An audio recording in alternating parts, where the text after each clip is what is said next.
It's a tremendous honor and schut to introduce Dayan Moshe Kurtstag. Rav, it's such a schut to know you and to have known you for so many years. But I'm just going to mention just something very brief that I think epitomizes who you are. So the Rav was a young Avreach who never expected to leave the halls of his Yerushalayim Beit Midrash for far off Johannesburg in the 1960s. Now we're back in Eretz Yisrael 50 years later in Telstone, and you left behind a thriving Torah Kehillah with a very strong centralized Beis Din.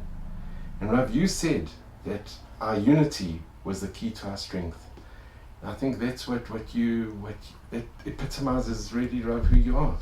Yeah. Because you created the Achdut in South Africa and you built it into this unbelievable community. I won't say I built it, I made a little bit of a contribution. A massive contribution. Let's not exaggerate. So Rav, why did you come to South Africa? Okay, so as I said, we were married 5 years and we didn't have children.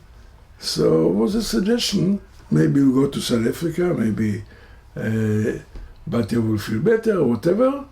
And this was what we had a call then. They wanted to have a rabbinical seminary in order to train rabbis in South Africa, which they didn't before. They had Hebrew teachers training, but not rabbi.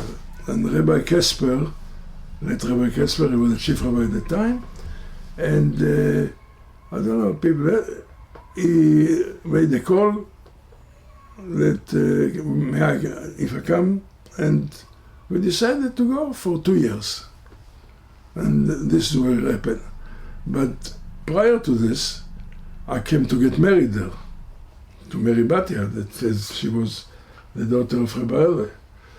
And I remember the first Shabbos that I went with my father-in-law to Beria Shul. I was a yeshiva bocher, never came out of Israel, and to see all the cars around, and I was thinking to myself, I'm marrying a daughter of a Reform rabbi? And I didn't understand. With the time, and I mentioned it not earlier this year, I was asked to speak in Dayanim conference of Israel, Dayanim conference. And I mentioned this, that after a few years being there, I understood the strengths of the South African community, that you have people, although they are unfortunately Mechalelei Shabbos, but nevertheless they are part of the Orthodox community. And this is something very, very unique. You probably will remember that even a strange thing, there was a Domfontein Shul that people, that they had on Shabbos morning a minyan at 6 o'clock, that people could go to work afterwards on Shabbos. It's the Lion Shul. The Lion Shul. And it's still going. It's still going. The Lion Shul. They have a minyan still on Shabbos at 6, and they have a Wednesday. So I don't think that you get such a thing. Orthodox Shul, that people come to Shul and then afterwards go to work. This is something.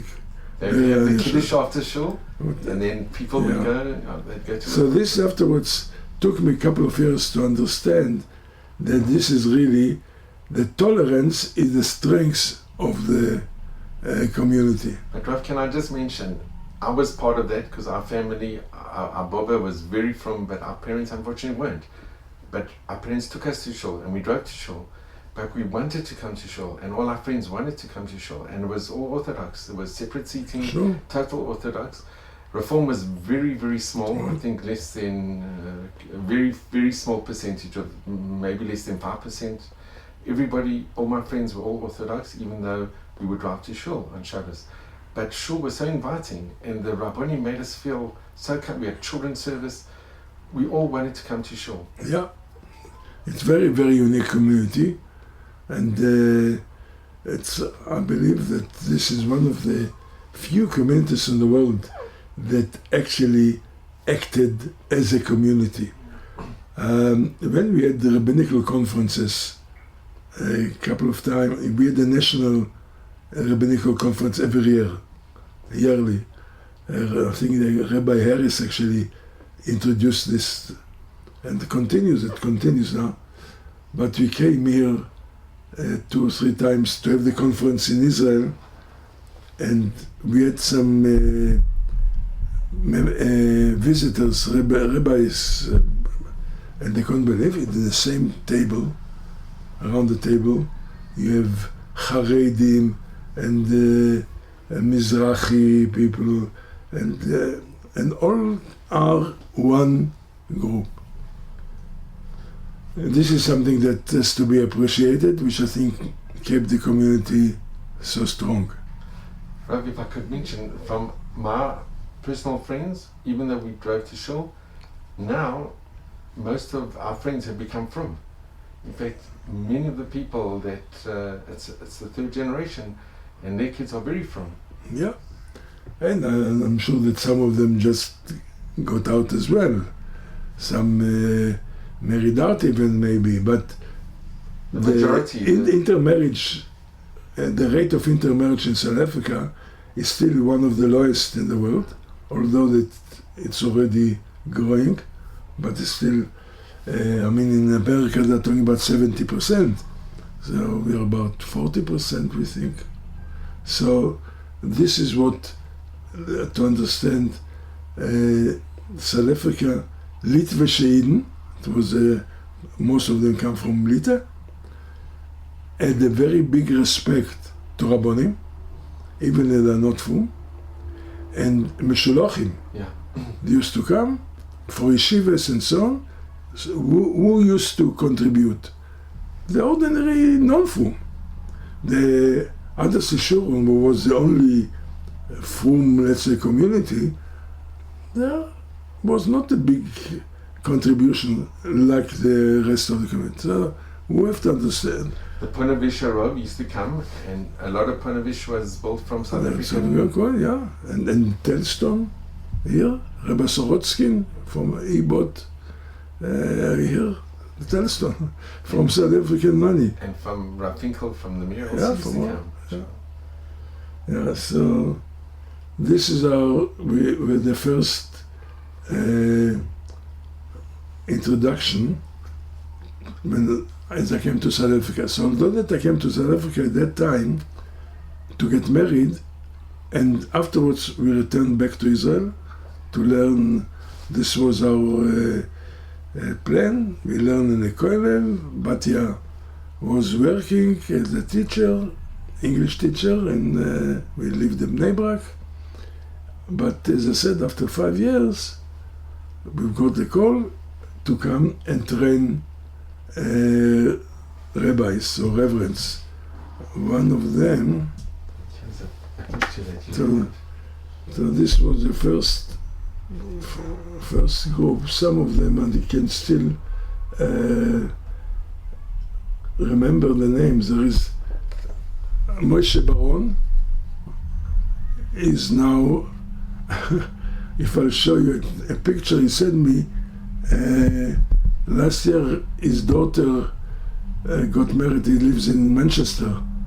He became with Beis, Chosid, and so on, Moshe Baron. And then there is Yoel Eiten, Sidney Eiten, which is in Chicago. Also got children in but the yeshiva there in New Jersey. What's called the name of the yeshiva there? In Lakewood? Lakewood. They lived in Lakewood. And so this was, it started like with few. And so, actually they said I came to be a full-time lecturer in this rabbinical attempt to make it. Rabbi Sandler, he was a graduate there. Rabbi Sidelsky Berry, was a couple of rabbonim got smiche, and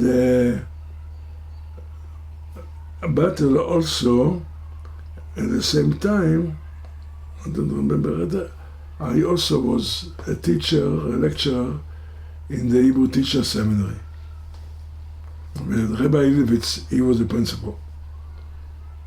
Then, after Rabbi Ilevitz retired and left, I was asked by the Board of Education, because the seminary was part of education, I was asked to head the Hebrew Teacher Seminary. And I remember this was already, I started like the idea of JSAP. What was the idea? I saw South Africa had a very good structure of Hebrew or Jewish education from nursery school to matric. After matric, you go to university, WITS, whatever, you are lost. So my idea was to establish a kind of a Jewish university. When I spoke about it, everybody think I'm Meshuggah, very big Jewish student. But I found out about UNISA. So I myself took courses and I had a BA and a master through UNISA. It's a correspondence university. No. UNISA, yeah. So the idea was, I said, look, we don't have to have our university. We just have a campus where boys and girls who study for their degree through UNISA, and a couple of hours a day, lectures in Jewish studies. This was the idea. And I started very small. Rabbi, I think Chaim Ref was one of the first. David Shaw was also... He will like later, but Chaim Ref and 2 or 3 were started. And then, when the Board of Education wanted me to take the Hebrew Teacher Seminary, I said, on one condition, that you take JSAP under your wings, and you make a campus. And the campus was at Arcadia, where the Hebrew Teacher Seminary, and then we're running in this campus, when I became the principal, we're running three courses. One was Hebrew teachers, train Hebrew teachers, train Jewish studies teachers, the course for Jewish, and some of them were doing degree JSAP. All this were on the campus, and it is high time. We are about 120 students in this campus until this very day. Some of them are in contact with me.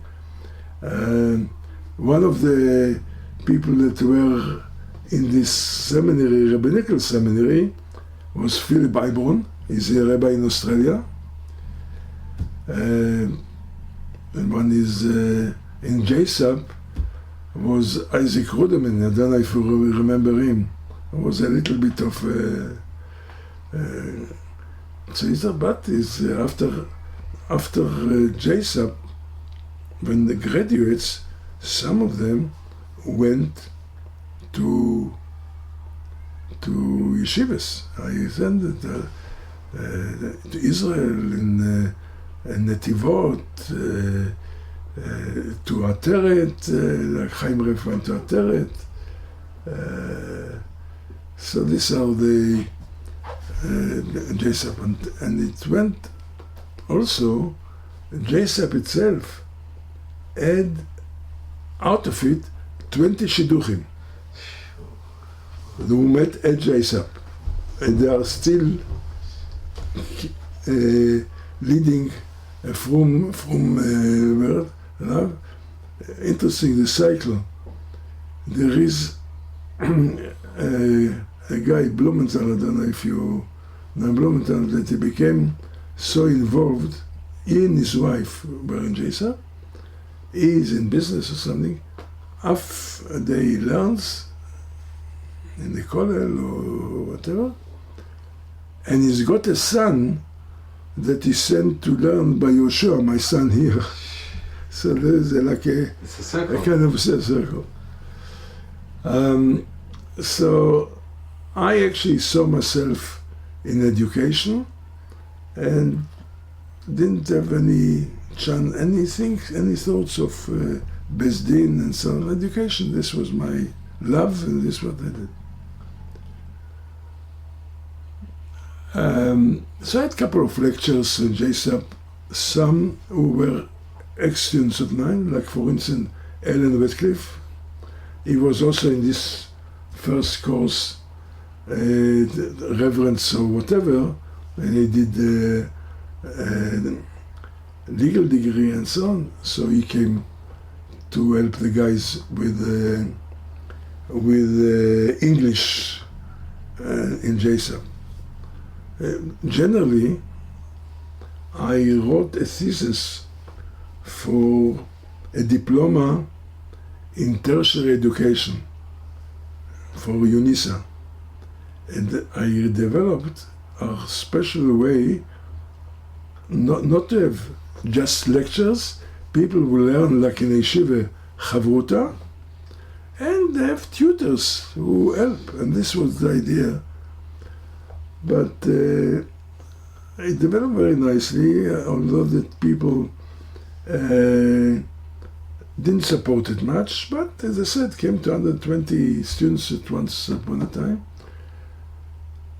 But the Board of Education ran into financial difficulties.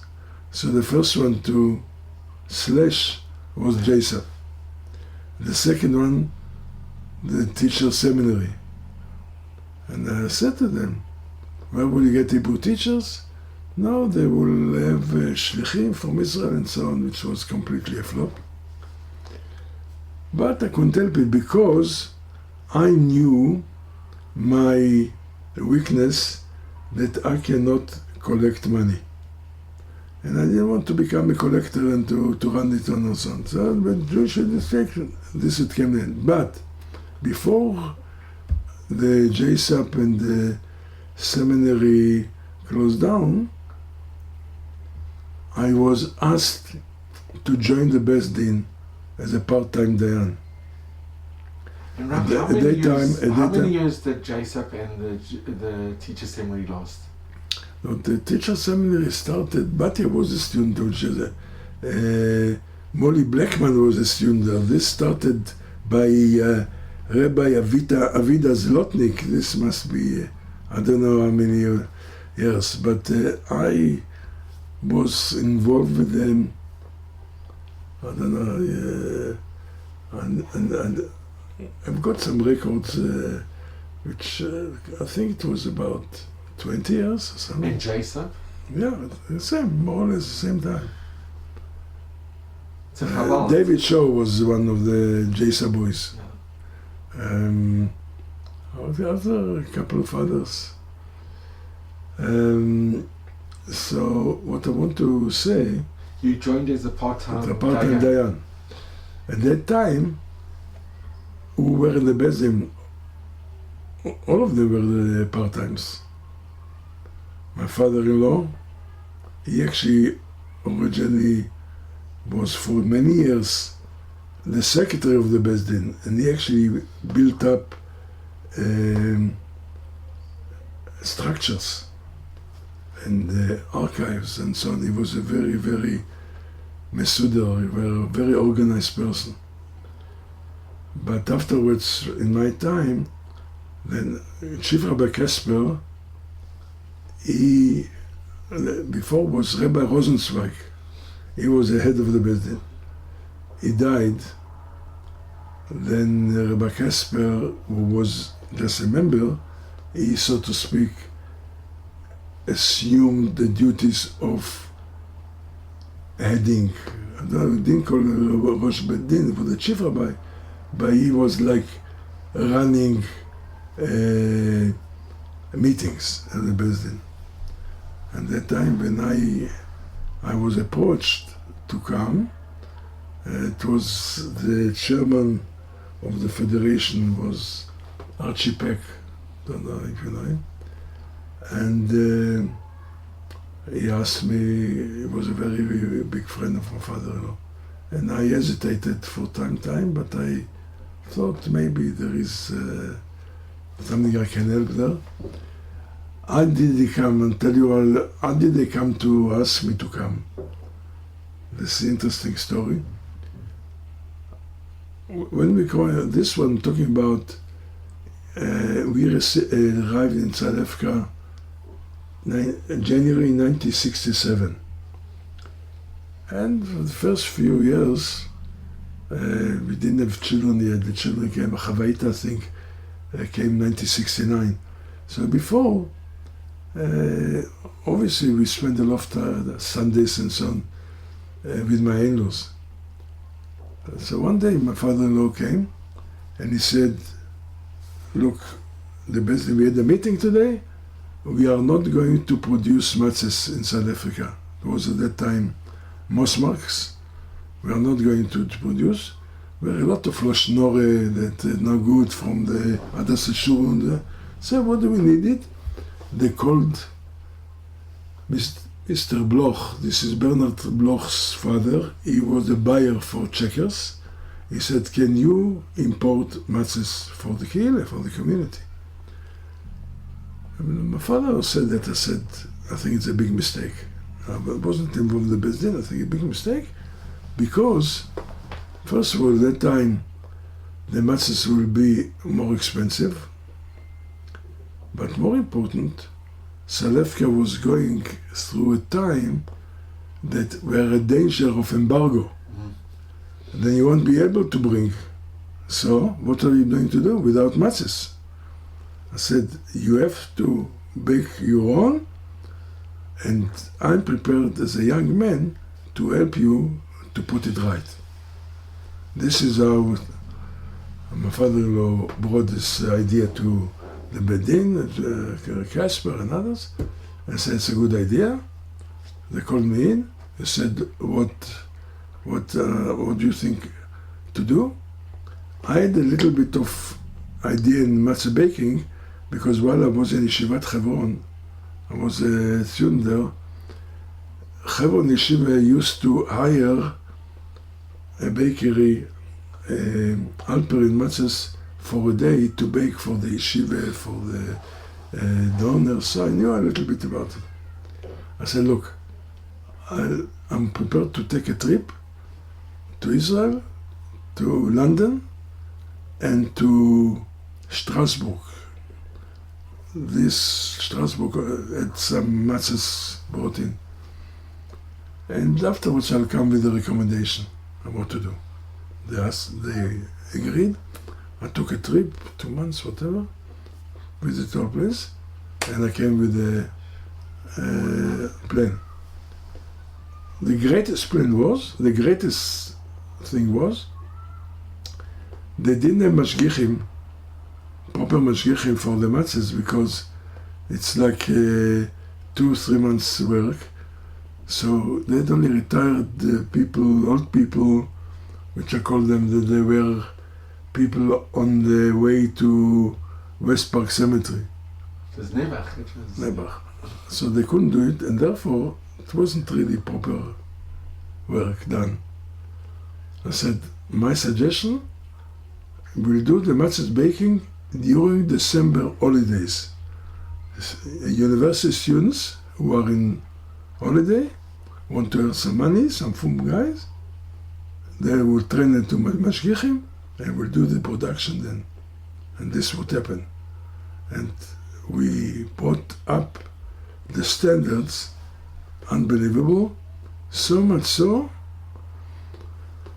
Remember that Rabbi Heinemann from Baltimore is a dying there and kashrut. I don't know, they brought him for lectures or whatever. I said, I want you to come to the matzah's factory. At that time we were making. He came. He's so impressed. He said, I actually like to get your matzahs to Baltimore. This is how good it was. So I think on this experience, then later came a request. Can I just mention, I had the great zchut to work in the matzah factory as a mashgiach. Okay. I was there for 3 days. It was very difficult work. We took it very seriously, the long hours. And I remember during those 3 days, I remember the Rabbanim from the Beis came to check. It was so stringent. Everything was almost like 100%. I was on duty for 24 hours. Mashiachim used to phone in the middle of the night. The problem, yeah, Baruch Hashem. Also, unfortunately, also closed down the bakery there. The baking there. There is Mosmark, but it's imported from here. At any rate, then there was a request. I remember. It's interesting. The chairman spoke to me and I said to him, no, so what are you offering me for a payment?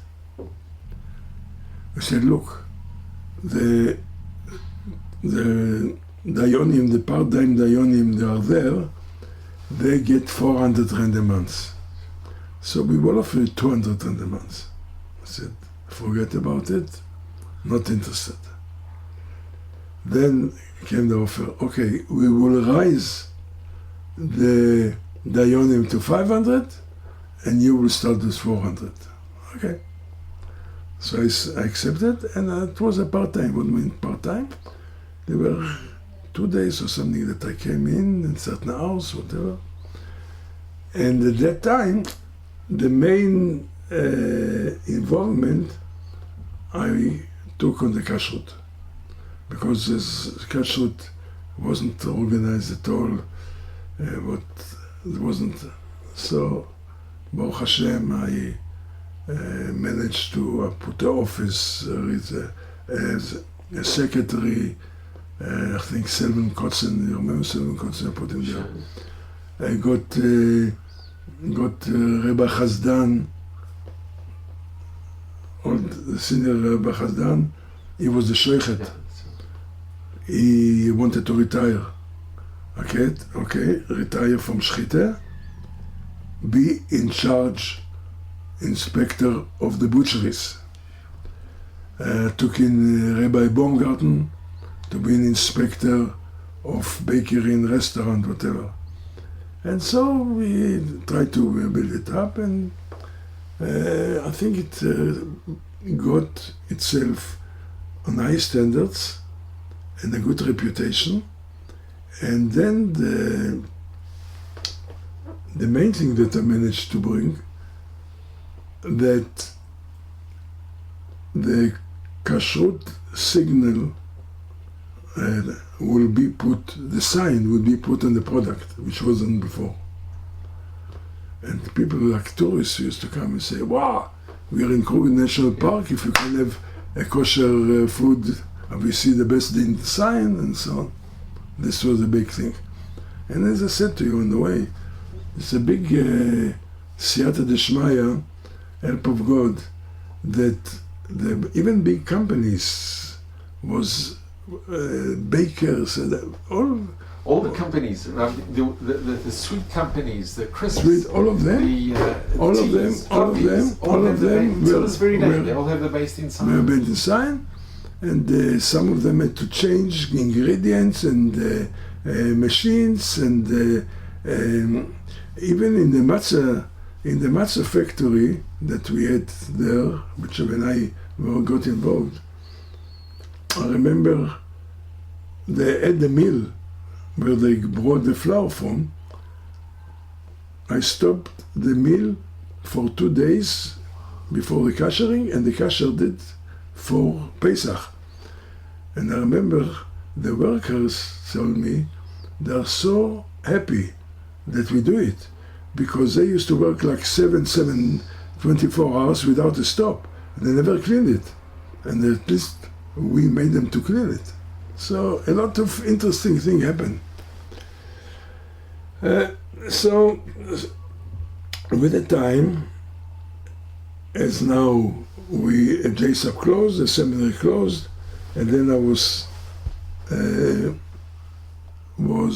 asked to become a full-time Dayan.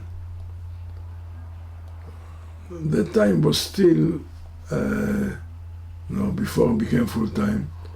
When I joined the Beis in the part-time, Rabbi Zalzer, the late Rabbi Zalzer, was in the Beis Din. He was in the Beis Din, from Hadassi Shur. But he had his own shchita. Although he was in the Beis Din, it was his own shchita, the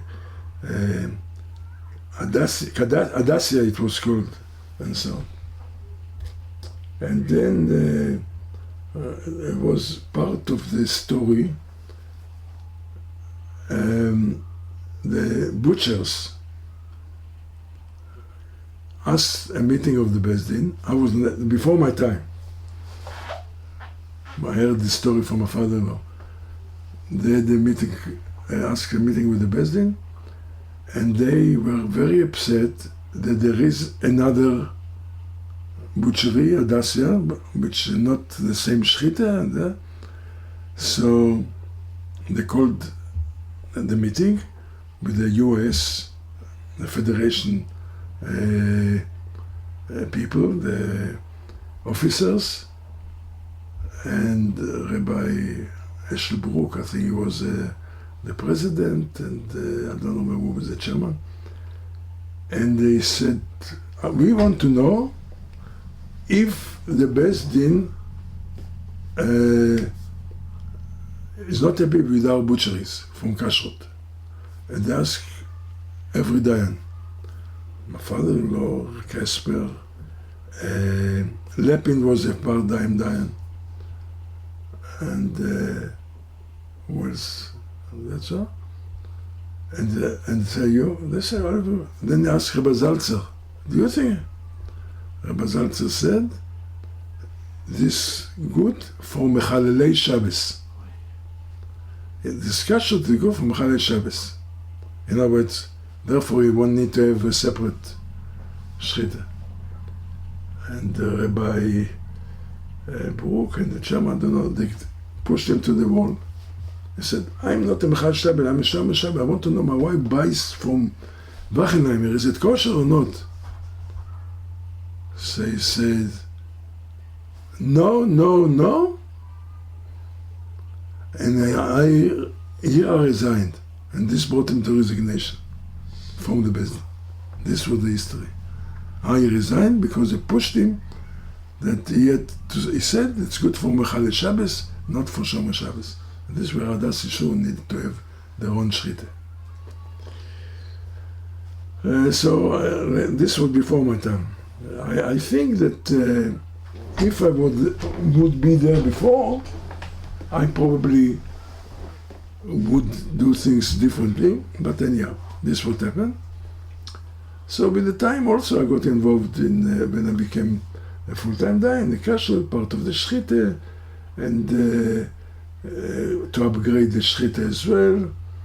I brought in also Sol Emmanuel became the manager, the director of the kashrut, until the very day he's doch in Montreal, you know that. He's doing very well in Montreal. Yeah, they're very well, and he said to me the whole time, he found me, he said, I learned from Rabbi Kurtstag. That was at any rate. And so we put the structure. I brought some expert from Israel to see our shchita and suggestions. So the whole time was an idea to upgrade, but not to push beyond. For instance, to give you an example, Chabad started. So Rabbi Goldman, that time he was a spokesman, he came to see me. He said, there is a butchery there, the mashgiach, we are not very happy with the mashgiach, we want to have another mashgiach. Okay, The Mashiach in any case was old, he wanted to reserve, he bring another person. This was also in Glen Hazel, I don't remember, not before Mexi. Okay, fine. But then Rabbi Goldman one day said, why do you give hechsher to milk which is not Harav Israel? Let's make only Harav Israel. I said, no. The community is not ready for that. First of all, you cannot supply the quantities. You cannot, it will be more expensive. This kosher, but for those that want to have Halav Israel, we have under the Beis Din. I myself drink also Halav Israel, but we have it. So always the idea was try to have everybody under the Beis Din. But can I just mention with this, if it was such a wise decision that you did, because most of us had kosher chocolates that had the bet inside, and if it would have been Halav Israel, it would have been under the bet. Correct. So, and it was children growing up, it was a big part of their lives. Correct. And to this very day, those chocolates the idea was to upgrade the standards. But I was watching to what degree we can reach. Like a balance. Yeah, the community. We did a lot of improvement in conversions. Before my time, it was little bit with a strict course. Rebbe Bender, if you remember, and afterwards Rebbe Endler. So it was we wanted to have and upgrading the whole time. In the beginning they used to say kashrut. Then afterwards you said, no, what kashrut? Shabbat. The man, the partner, he must be a party to that, to the process. He must go to shul every day, and etc. So we upgraded what we could, which I think our rate of success was quite high. I would say 70% that became from people, Shomrei Shabbat and Kashrut and so on. And so even once, but allowed Chabad, you have a Shel Chabad, it's fine, but under the Beis Din. Because if we won't do that, also there was a couple of Frum guys now that developed Frum communities, Rebbe Leppen and Adas and Koilel, whatever. They want to have a Mehadrin. I said, okay, have a committee of Rabban Mehadrin. I was one of them. And let's see what we So for instance, Halav Israel, okay? You can have Halav Israel. So the order is not Mehadrin, fine. But still it's kosher. It was not easy for me to sell the idea to, first of all, to Casper, and afterwards to the Gaboim from the federation. So what does it mean, Mehadrin? Is it kosher? Is it not kosher? What's going on? And I said, the way that I explained to them, you've got a Bureau of Standards. And Bureau of Standards gives approval to different sets of television, let's say. You have a small set, a big set, colored, all of them has got the approval, but there are different levels or different qualities. So Kashrut also has got the minimum, got the more, and everybody can choose. And it became, this also was, if I wouldn't do that, I can tell you, the kashrut will be broken then and then, because if they wouldn't have their own facilities, then they will break away. And again, it was a time that Rabbi Sternbuch came. And he wanted to bring shochtim, his own shochtim for my Dacharedit. I said, fine, you can bring. But this not under our hechsher. You can have it. But very few families, his fathers in the shoulder, in Yovel Shul, whatever, he had his center, Torah center. I said, I will help you to have a facility. I'll ask a butcher to allow him to kasher the meat. I said, he demanded to kasher before he processes meat, to kasher the butchery. I said, fine. But after that, we kasher as well. After you, also kasher. And we just live until very... This is the best day in Yovel. Beforehand, they were associated with the Walmart Street Shul, the best in was there. But this, I came, it was already built, this in Yovel. And Rav, they did a very lovely article about you in Mishpacha. And yeah, it was a very, very special article. It's half a century of halakha, which is very special. And Rav, if you could just mention a little bit about being in the Beis Din with when you improved the kashrut, and when you it must have given you such satisfaction that you could go into any, in those days we had cafes or supermarket, and there on the shelf with all the food products you saw the Beis Din sign. Yeah, well, this is what happened. I can tell you that in the supermarket, in the big supermarket, in Norwood. Was the Pick and Pay? What's the name? Pick and Pay. Pick and Pay, yeah.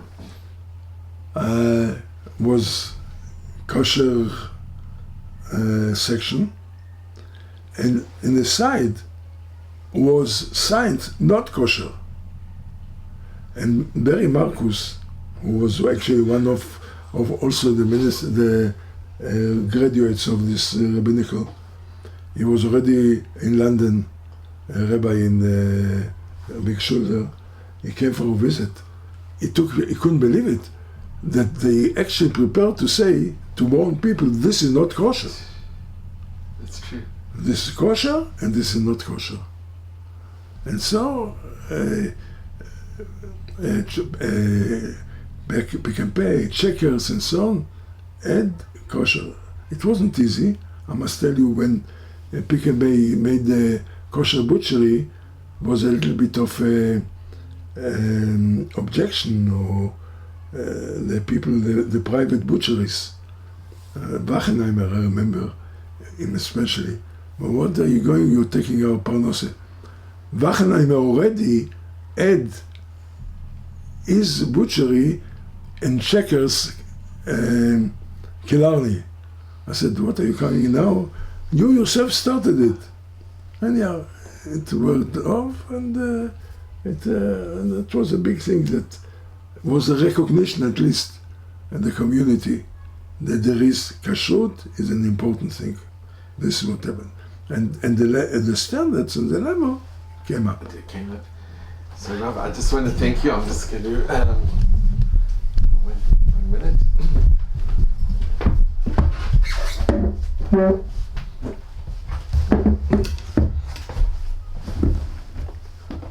So Rav, it really has been a tremendous chut always to listen to you and to hear. And I just want to mention, I went with my wife to London about 25 years ago, and you had to have a book. A book with all the lists of the kosher foods that there wasn't on the products. And I couldn't believe in South Africa, which is such a small community. I'll tell you about this next time, about the book, because it's a very interesting story. I maybe found even this, I had a call from a guy from London. Now you got here. He did a master in London School of Economics, and he wanted to make about marketing kashrut. And he said, this is a story. He phoned me, and he said, I was sent by London Beis Din to spend some time in the OU offices of kashrut in America to learn from them what to say. And I realized that I can't learn anything from them because they've got such a vast customs of kosher people, 500,000 kosher consumers.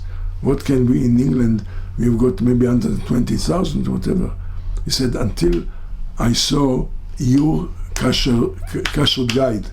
We had started before the kasher guide. And he said to me, he wanted actually to abandon the idea of writing the master, but we saw in our kasher guide, and he said, if this small community can put such a guide with such a variety of products, why can't do it in England? And he asked for tips, which I gave him over the phone, and afterwards he wrote the thesis and the recommendation to the Beis Din, and on the first page of his thesis, he says, my recommendation based on South African experience. Amazing. I must find it somewhere. Rav, thank you so much. Okay, I'm sorry. This used to be the